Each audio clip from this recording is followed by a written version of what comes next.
since we have shifted our mindsets to have a business mindset about YouTube, it's very important that we start with a SWOT analysis. You may have done them in school, you may have done them if you have taken a marketing class, but it's important to do them as a brand new YouTuber or someone that's been experienced, but you're just not seeing the growth that you want.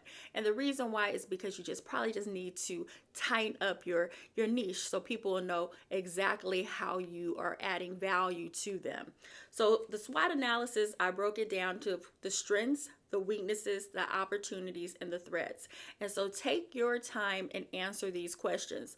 What is a strength? What is the strength of you actually being on YouTube? What sets you apart? What is the advantages of listening to you, your uniqueness, your selling points, your skills, and any other factors? So under strength, write down what are your actual strengths. For me, my strength is I'm giving a fresh look and different approach to self-improvement because I'm talking about relationships, not in a way that I'm an expert, but in a way that we can improve our communication and our relationships. And the approach is I'm listening to both sides, men and women, and not taking any one side, but I'm keeping a neutral perspective so that I can continue to facilitate the conversations. So think about what is your strength, and then think about your weaknesses. What are your limitations? Do you have enough time? How much time will it take? Because it does take some research. It's going to be one of the biggest things. It's almost more important than the channel itself, is taking time to do the research.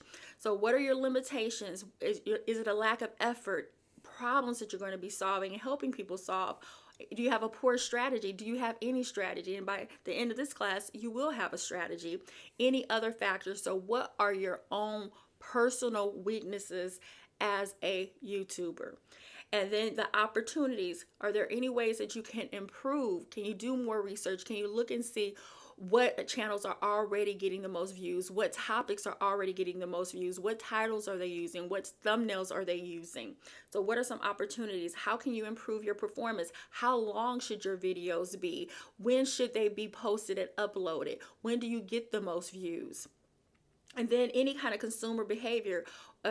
So once we start, just pretend we finally start selling books and selling classes or selling something or getting people to join our email list.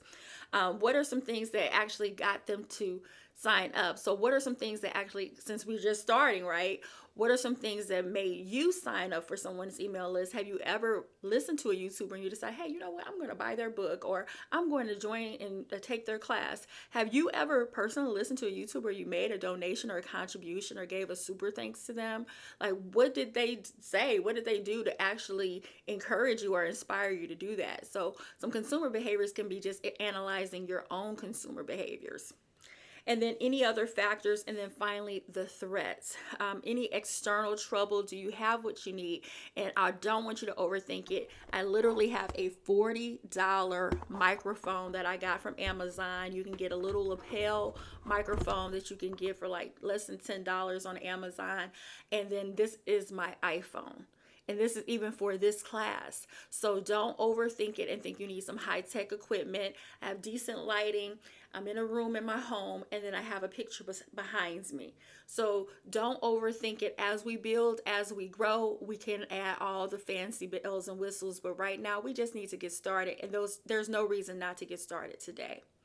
So think about any kind of external troubles, any obstacles. Who are your competitors? A lot of times you have told yourself, I have so many competitors because there's so many people already talking about this topic, but nobody's talking about it like you. Like, going back to the strength, another thing that makes my channel have a strength is I tell my own story. I'm very transparent. I'm very open and honest with my stories. So adding some of your own personal stories is what's going to make you stand out. And so you won't have as much competition as you think. Your biggest competitor is you, and making the time to do it. And are there any trends? Are there any really popular things that people are doing and talking about that you can also use or see as a threat? So what are some threats out there and any other factors? So take time to go ahead and complete this because this will help with building our strategy and our marketing plan for launching our YouTube channel. So Continue on and let's talk about the top 5 competitors and how you can stand out in a very saturated market.